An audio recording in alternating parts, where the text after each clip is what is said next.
हाय साथियों, स्वागत है हमारे इस YouTube चैनल संस्कार गुरुकुलम में। चलिए हम जुड़ते हैं अपने पेडागोजी की जो मैथ्स पेडागोजी की सीरीज चल रही है उसमें से आज हम आपके बीच लेके आए हुए हैं 7वां चैप्टर है ना।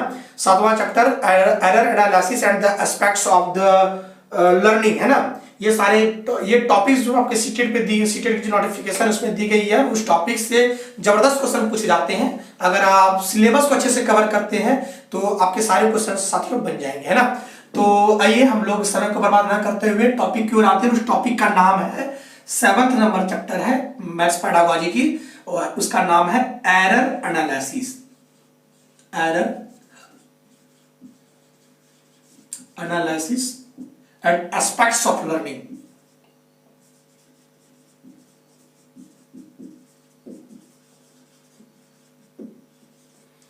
है ना। त्रुटि का विश्लेषण व अधिगम की पहलू, ये चैप्टर का नाम है। बस देख लूं मैं प्रॉपर सब कुछ चीजें आ तो रही है। एक बार मैं थोड़ा सा, चूंकि इसमें कुछ असुविधाएं है। जी हाँ, चलिए अब ठीक है। Yes, proper all thing is right. Error analysis and aspects of learning. तो साथियों हम लोग यहां पे बात करेंगे एरर एनालिसिस पर और एस्पेक्ट्स ऑफ लर्निंग पर। ये दो टॉपिक इसमें मिली हुई है और एस्पेक्ट्स ऑफ लर्निंग में ही एक चीज छुपा हुआ है, टीचिंग। तो यहाँ पे टीचिंग एक वर्ड भी होगा जो कि इसी के चीज को ये दो भागों में हम लोग बांटेंगे। चूंकि सीटेट की टॉपिक है, जबरदस्त टॉपिक है और जानने की कोशिश करते हैं। तो पहला बात करते हैं साथियों, एरर क्या होता है।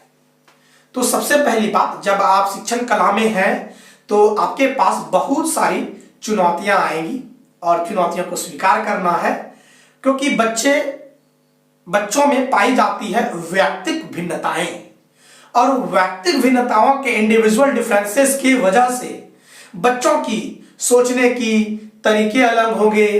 बच्चे अच्छे अलग तरीके से सोचेंगे।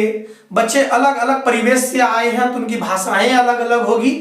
मतलब उनमें बहुत सारे इंडिविजुअल डिफरेंसेस पाई जाती हैं और वी शुड हैव टू, है ना, एक्सेप्ट, हमें उसे स्वीकार करनी है।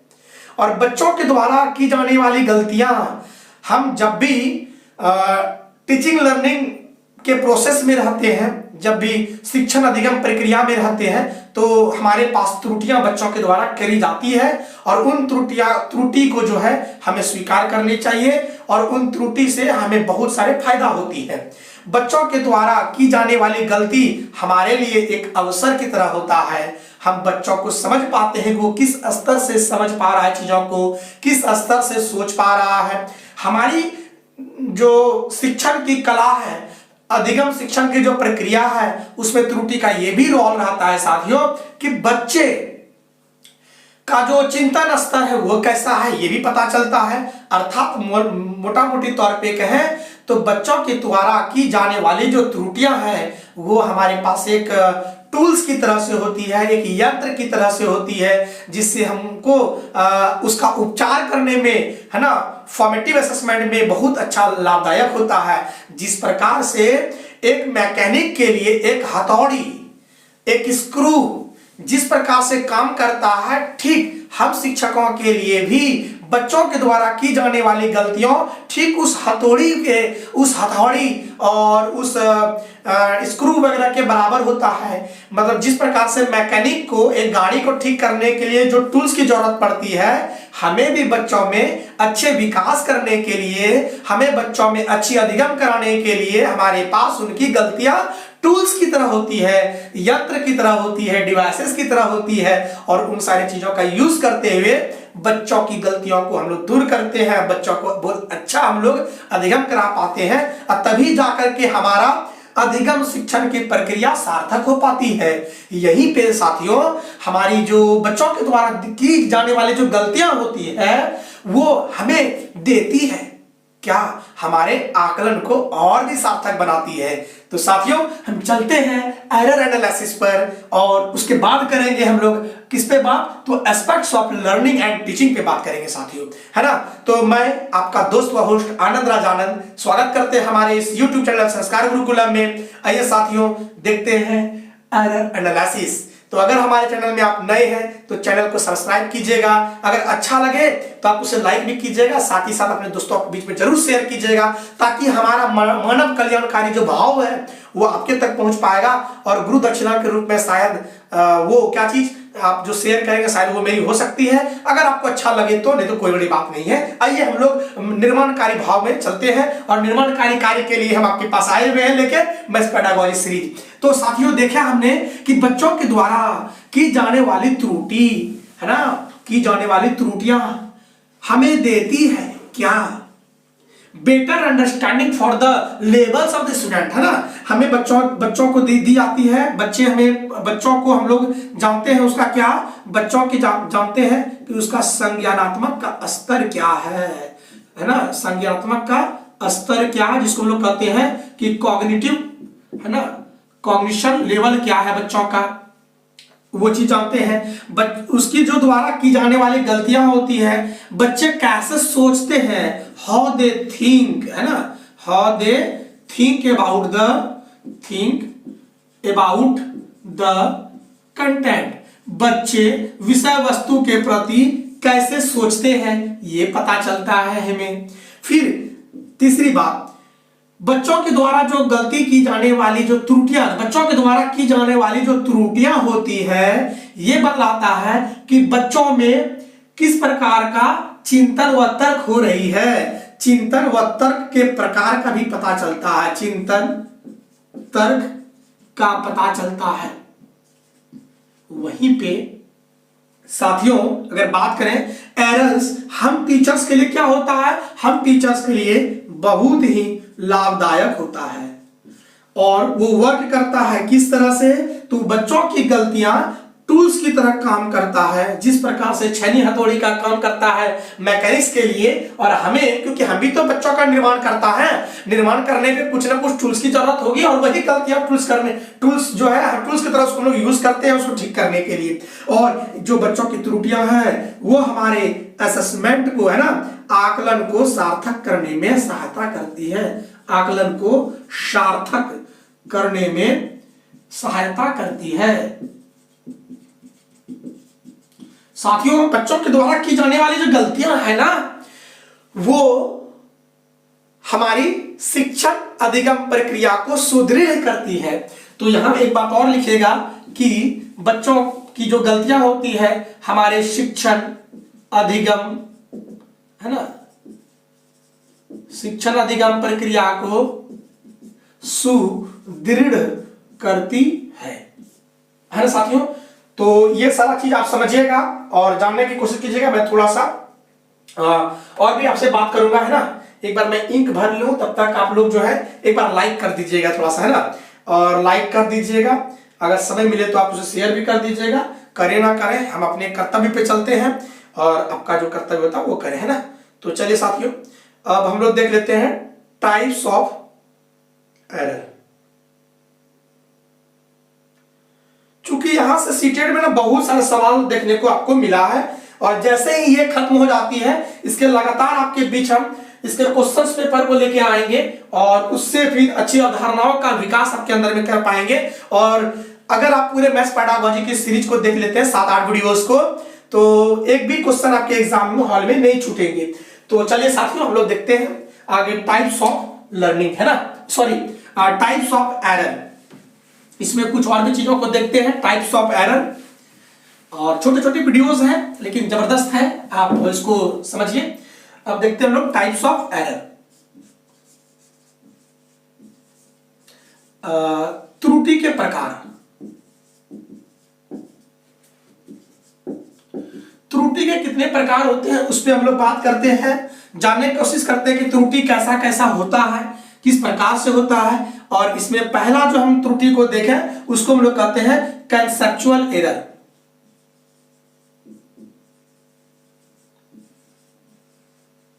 है ना, इसको लोग प्रोसीड्यूरल एरर भी कहते हैं।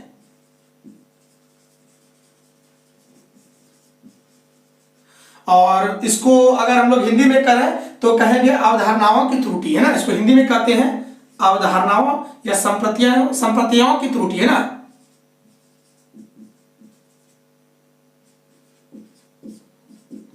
अवधारणात्मक त्रुटि। अब ये अवधारणात्मक त्रुटि होती क्या है इसको समझिएगा। यहाँ पे चूंकि हम लोग मैथ्स पेडागोजी पढ़ रहे हैं तो हम लोग गणित के परिप्रेक्ष्य में ही एग्जांपल्स को देखेंगे। ये ऐसे त्रुटि होती है जो कि बच्चे गलत अवधारणाओं के निर्माण की वजह से ऐसी गलती होती है। जैसे अगर एग्जांपल लें, बच्चा गलती करता है, एक एग्जांपल लेते हैं जैसे कि 7x - 5x, तो बच्चा क्या करेगा, x में x गया 0, 7 में 5 गया 2, अब बच्चा लिख देगा 2 और ये गलती है। इस प्रकार का सवाल ही पूछा गया, इस प्रकार की त्रुटि कैसा त्रुटि है, कंसेप्चुअल एरर है। क्यों? क्योंकि बच्चों में यहाँ पे गलत कंसेप्ट का निर्माण हो गया है, क्योंकि गलत कंसेप्ट के निर्माण होने की वजह से ही बच्चे यहाँ पे गलती कर रहे हैं। चाहे वो निर्माण में, इसीलिए हर टीचर्स को यहाँ पे ध्यान देना चाहिए। जब भी आप गणित पढ़ाते हैं तो छोटी छोटी बातों पर ध्यान दीजिए, नहीं तो आपके वजह से भी बच्चे गलती कर सकते हैं।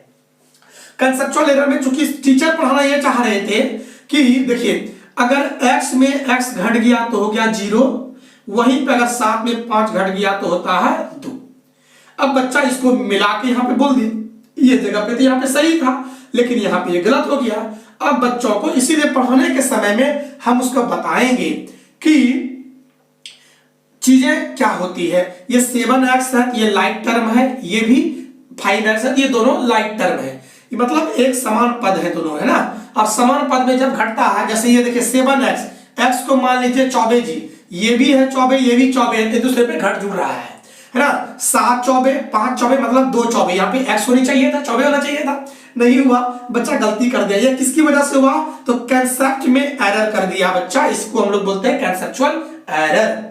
समझ बातों को। एक एग्जांपल और लेते हैं जो सवाल आपसे पूछा गया है, और ये सवाल है इस प्रकार से कि जैसे -5 और प्लस कर दिए हम -2, तो बच्चों को ये सवाल दिए बनाने के लिए, तो बच्चा क्या करेगा, तो कर देगा जाकर के 10, है ना, सॉरी 7 कर देगा, मान लेते कुछ ऐसे गलती कर दिया बच्चा।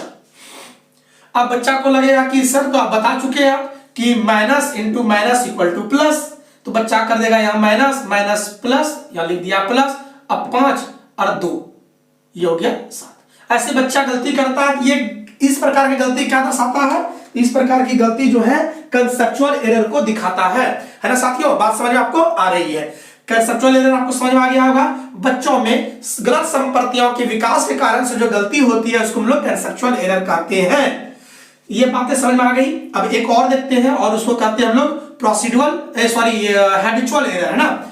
तो एक और एरर है जो कि हैबिचुअल एरर है, और ये भी बच्चों में त्रुटियां पाई जाती है।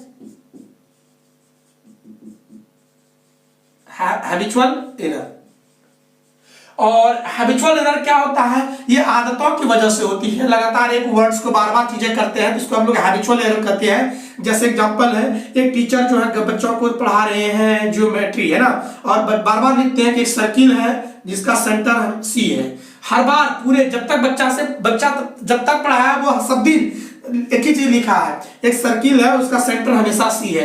अब बच्चों के पास एग्जाम आता है, एग्जाम में बच्चा क्या देखता है क्वेश्चन कि एक सर्किल है और वहां पे सी नहीं ओ है, बच्चा इस चीज को लेकर गलती कर देता है। यह गलती किस प्रकार से है, ये गलती जो है हैबिचुअल एरर है। बात समझ में आ गई, यहाँ पे बात समझ में आई कि नहीं। इसलिए हम टीचर्स को ध्यान देना चाहिए कि बच्चों में गलत संप्रत्यय का विकास ना हो जाए।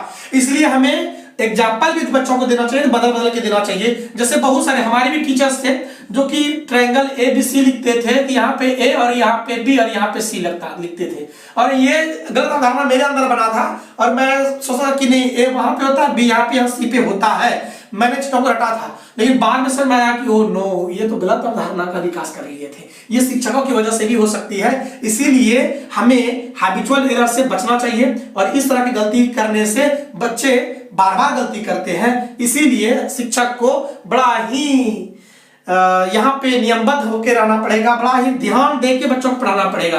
तो साथियों हैबिचुअल एरर भी आपको समझ में आ गया होगा। अब तीसरा देखते हैं प्लेस वैल्यू एरर, और इससे तो जबरदस्त क्वेश्चन पूछा गया है ना। तीसरा देखते हैं हम लोग प्लेस वैल्यू एरर।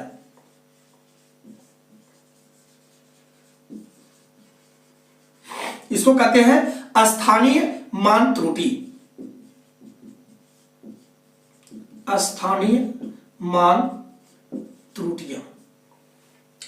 स्थानीय मान त्रुटियां क्या है, अब इसको हम लोग समझते हैं।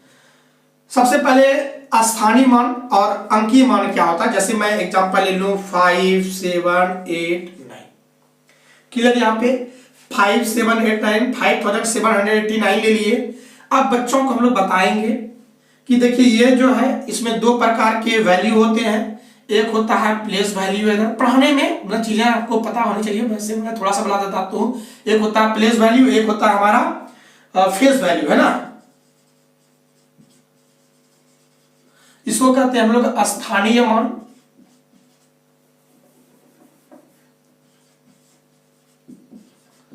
स्थानीय मान, और इसको कहते हैं अंकीय मान।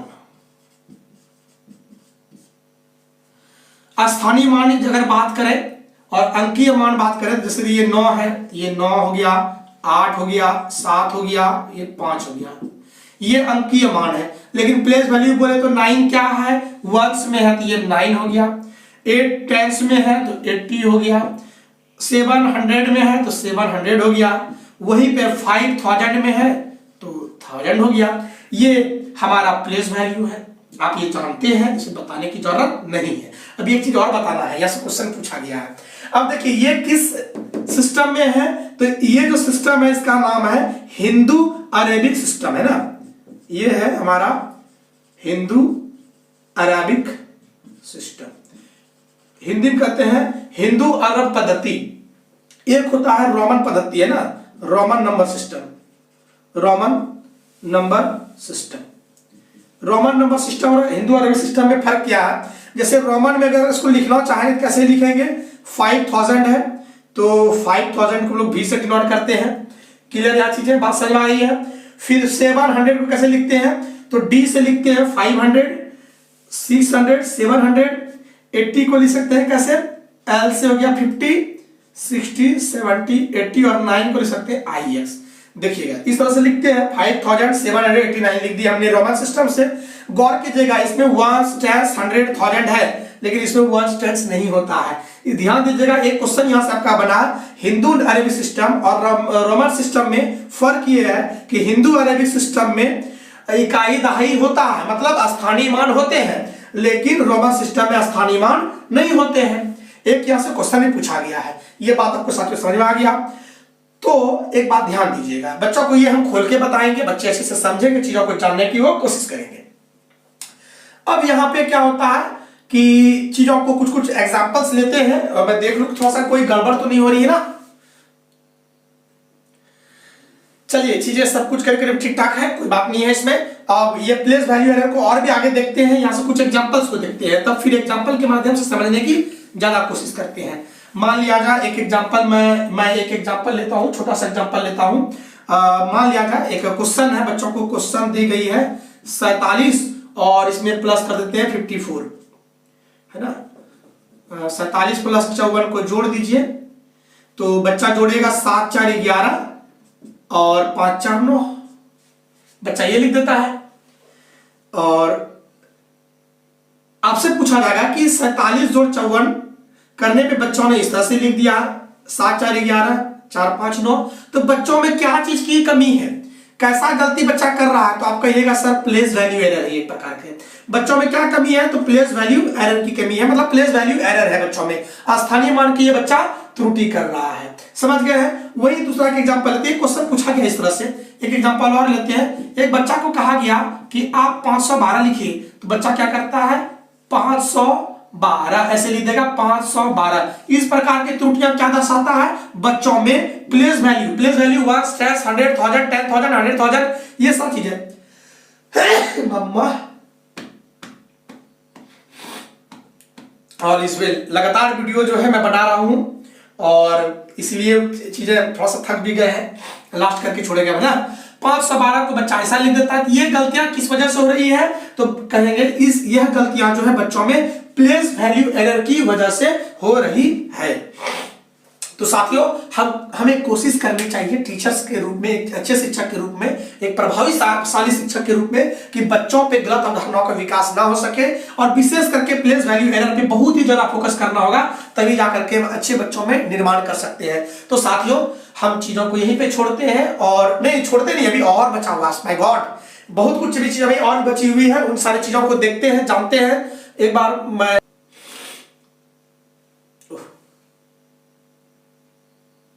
चलिए कोई बात नहीं है। तो हमने टाइप्स ऑफ एरर को देखा, हमने यहाँ पे एरर का एनालिसिस कर लिया है ना। अब हम लोग देखेंगे aspects of learning and teachings, इसको देखते हैं क्या चीज होता है। और एक पार्ट को मैंने कंप्लीट करी, दूसरी पार्ट की ओर चलते हैं। यहां से हमने देखा कि बच्चों के द्वारा की जाने वाली त्रुटियां हमारे लिए कैसे फायदेमंद होता है, हम उसको लेके टूल्स की तरह से किस तरह से मदद कर सकते हैं, फॉर्मेटिव असेसमेंट में किस तरह से मदद करती है, चीजों को लेके हम लोग आगे बढ़ते हैं और बात करते हैं कि what are the aspects of learning teachings, है ना।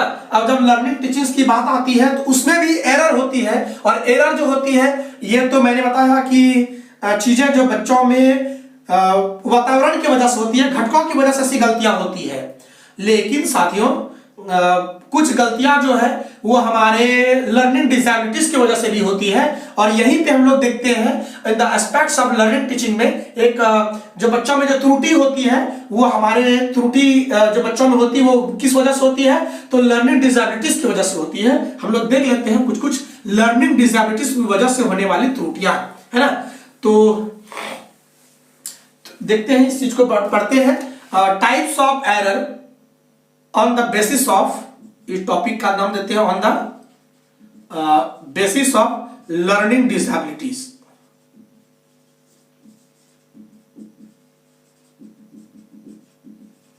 त्रुटि के प्रकार, है ना, ऐसे लिखिएगा, इसको हिंदी में ऐसे लिखेंगे, अधिगम निर्योग्यता के आधार पर, है ना,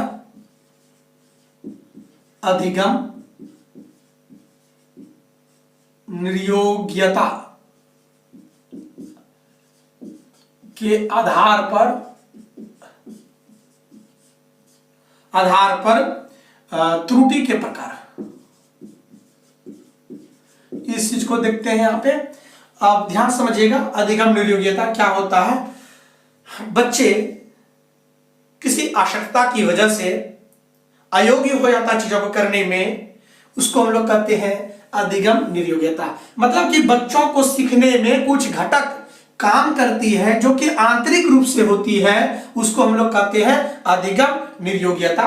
और यहां पे हमें उन विफलतापरक बच्चों पे गहन अध्ययन करना होता है, और समय के दर पे वो चीजें ठीक भी हो जाती है। कुछ कुछ चीजें देखते हैं, जैसे मान लिया जाए एक वर्ड है डिसलेक्सिया, है ना। डिसलेक्सिया क्या है, यह एक ऐसी अधिगम निर्योग्यता है, लर्निंग डिसएबिलिटीज हैं, जिसके वजह से बच्चे अच्छे से नहीं कर पाते हैं। क्या देखिएगा, हम चीजों को समझ आते हैं, एक बार में 4-5 लिख देते। देखिए, एक होता है डिसलेक्सिया, जिसमें बच्चे पढ़ नहीं पाते हैं, उसको कहते हैं डिसलेक्सिया। डिसलेक्सिया क्या है, मतलब पढ़ने में कठिनाई, पढ़ने में निर्योग्यता। बच्चा यहां पे पढ़ नहीं पा रहा है, इसलिए नहीं पढ़ रहा है कि उसकी आंखें खराब है। आंखें खराब नहीं है, आंख ठीक है, लेकिन फिर भी अच्छे से पढ़ नहीं पाता है। नहीं पढ़ने की वजह से कारण ये छुपा हुआ है उसके साथ में कि बच्चे इसलिए नहीं पढ़ पा रहे हैं, कि जो चीजें वो देखता है तो उसके मन मस्तिष्क में उसका प्रतिचित्रण अच्छा से नहीं पाता है। वो चीजों को जैसे देखा उसके माइंड पे उस तरह का चीजें नहीं बन पाता है, और उसके वजह से वो गलती कर देता है। ये पठन वैफल्यता जिसको कहते हैं, पढ़ने में निर्योग्यता, ये बच्चे बहुत इनको जो है खराबी, मतलब क्या होता है, तो दिक्कत होती है। आंखें सही रहती है लेकिन ब्रेन तक जो है उसका सिग्नल नहीं पहुंच पाता अच्छा से, जिसके वजह से वो चीजों को पढ़ नहीं पाता है। जैसे एक एग्जांपल लेते हैं, बच्चा देखता है 6 है लेकिन रियल में वो 9 होता है, मतलब 9 और 6 में वो फर्क नहीं कर पा रहा है। उसको कहिएगा M बोलिए तो बोल देगा W को वो M बोल देगा, M को कभी W बोल देगा। इस वजह से हो रहा है, चूंकि बच्चों में देखा उन्होंने 6 लेकिन उसको दिखाई पड़ रहा है 9। वो किसके वजह से हो रहा है, तो सिग्नल की वजह से हो रही है। जो ब्रेन में जो सिग्नल जा रहा है वो रियल में नहीं जा पा रहा है, इस वजह से चीजें हो रही है। इसको क्या कहते हैं, एक बच्चा क्वेश्चन है, एक बच्चा 6 को 9 कहता है, तो यह बच्चा को कौन सा लर्निंग डिसेबिलिटीज है, कहेंगे डिसलेक्सिया। बात समझ में आ गया। अब देखते हैं दूसरा नंबर, चूंकि बोर्ड छोटी सी है, पहले तो बोर्ड बड़ा सा लेके बनाते थे, लेकिन छोटी छोटी लिखना पड़ता था, आप लोगों को लगता था कि बहुत छोटा लिख रहे हैं, इसीलिए अब छोटे से बोर्ड पे आपको बहुत कुछ बताएंगे ना। डिसलेक्सिया आप समझ गए, वैसा निर्योग्यता जिसमें बच्चे अच्छा से पढ़ नहीं पाते हैं उसको कहेगा डिसलेक्सिया, ठीक है। अब बी नंबर होता है, बी नंबर दूसरा देख लेते हैं, डिसग्राफिया। बी नंबर होगा डिसग्राफिया।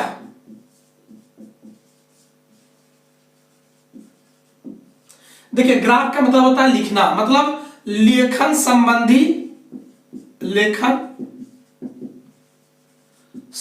विफलता, है ना। लिखने में जिसको समस्या हो गया है, लिखने में जो समस्या होता है, मतलब कि जैसे बच्चों को बोलिए कि लिखिए ओ, तो बच्चा लिखेगा अजीब टाइप का, ऐसे लिख देगा, है ना। वो भी तो मैंने अच्छा ही लिखा, कुछ ऐसे अजीब टाइप का लिख देगा और मतलब कि ये ऐसा लिखता है जो कि अनरीडेबल हैंडराइटिंग होती है, उसकी राइटिंग जो है पढ़ने लायक नहीं हो पाती है। और ये किस वजह से होती है, तो ये भी प्रकार का अधिगम निर्योग्यता है, उसकी मतलब मसल से उतना अच्छा पकड़ नहीं पड़ पाता है, मतलब लिखने से संबंधित विफलता को हम लोग डिसग्राफिया कहते हैं। तीसरा देख लेते हैं, और तीसरा है डिसकैलकुलिया। चूंकि डिसकैलकुलिया, और डिसकैलकुलिया जो है जो हमारा जो बेसिक मैथमेटिक्स है उसमें वो गलती करता है, सिंपल जोड़ घटाव गुना भाग में वो गलती बच्चा कर लेता है। इस प्रकार की गलतियां जो करता है उसको डिसकैलकुलिया कहते हैं। और मैथ्स पेडागोजी के अंदर में हम इन्हीं तीन चीज को पढ़ेंगे, और इससे क्वेश्चन नहीं पूछा गया, अप्रैक्सिया डिस्फेजिया वगैरह पूछा भी है तो अधिगम निर्योग्यता नहीं है। तो यही तीन चीज को देखते हैं चीजें, और फिर हम लोग मिलते हैं साथियों अगले एपिसोड पर। वैसे बहुत सारी विफलताएं हैं, लेकिन आपको मैथ्स पेडागोजी पढ़ा रहे हैं तो उसमें से जो क्वेश्चन पूछे जाते हैं उस पे बात मैंने करी है। लेकिन वहीं पर अगर आप हमें चाहते हैं कि सारे जाकर के विफलताओं को देखा जाए, लर्निंग डिसेबिलिटीज को देखा जाए, हमारी वीडियोस को देखेंगे साथियों, वहां पे मैंने बहुत प्रकार की बात करी है। डिसेबिलिटीज को बहुत भागों में बांटा है, जैसे एक हो गया अधिगम निर्योग्यता, इसमें से कम से कम 12-13 मैंने बात करी है। फिर लर्निंग डिसेबिलिटीज के साथ में मैंने फिजिकल डिसेबिलिटीज को देखा है, 10-12 मैंने वहां पे चर्चा किया है। इमोशनल डिसेबिलिटीज पे मैंने बात करी है, 10-12 वहां पे मैंने बात करी है। और फिर कैनेस्थेटिक से चीजें जुड़ी हुई है तो उस पर मैंने बात करी है, तो वो भी है। और विविध में भी देखिए, मतलब 50 से ऊपर मैंने निर्योग्यता पे बात करी है। हमारे वीडियोस पे एक बार देखेंगे, UP TET, Jharkhand TET, Bihar TET, C TET, REET, सारे एग्जाम्स निकल जाएंगे साथियों। तो चलिए हम इस निर्माणवाद को फिलहाल के लिए इस जगह पे रोकते हैं, और फिर मिलते हैं हम लोग इस निर्माणकारी कार्य को आगे बढ़ाते हुए फॉर्मेशन आपके माइंड का करने के लिए अगले एपिसोड पर। और अगले एपिसोड पे आएंगे हम लोग 8वां चैप्टर, और 8वां चैप्टर है जो कि लास्ट चैप्टर है आपके मैथ्स पेडागोजी का, वो है डायग्नोस्टिक एंड रेमेडियल टीचिंग्स।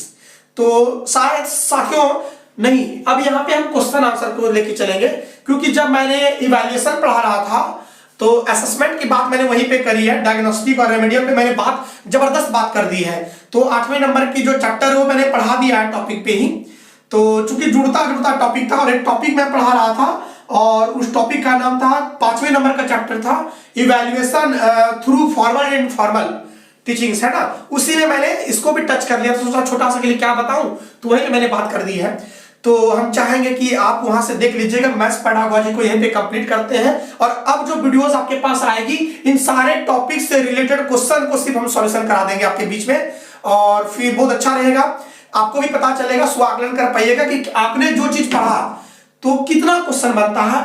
मेरा आपसे एक रिक्वेस्ट रहेगा कि आपने अगर मेरे पूरे वीडियोस को देखा है, पूरे सीरीज को देखा है, तो आप ना सीटेट के प्रीवियस ईयर के क्वेश्चन को निकालिए, आप बनाइएगा। ऐसा मेरा मानना है कि सारे वीडियोस देखने के बाद सारा क्वेश्चन बन जाएगा, और आगे देख लूंगा मैं कि कोई चीज छूटा तो नहीं। अगर कुछ छूटा होगा तो एक टॉपिक शायद छूट गया होगा, एनसीएफ के बारे में बात कर लेंगे स्पेशल, है ना, एक बात कर लेंगे एनसीएफ एंड मैथमेटिक्स पे बात करूंगा मैं। एक चैप्टर छूट गई है शायद, उसको कवर कर लेंगे, देख लेंगे चीजें क्या है नहीं है। और फिर मेरे को लगता है कि एक भी क्वेश्चन आपको एग्जाम में नहीं छूटेंगे। तो चलिए साथियों, एक बार विश्वास करके चीजों को देखेंगे, आगे बढ़ाएंगे, और हम चाहेंगे हमारे चैनल पे आप नए हैं तो चैनल को सब्सक्राइब कीजिएगा, लाइक कीजिएगा, सुझाव के रूप में कमेंट कीजिएगा। और बहुत विशेष अच्छा लगता है कि हमारी भाव आपके तक पहुंच रही है, तो साथियों आप हमारे इस वीडियो को और भी दोस्तों तक शेयर करेंगे ताकि हम और भी थोड़ा सा मोटिवेट होकर अच्छी अच्छी वीडियोस आपके लिए ला सके। तो चलिए साथियों, मिलते हैं हम लोग अगले एपिसोड पर और बने रहेंगे हमारे साथ इसी तरीके से। जय हिंद, जय भारत।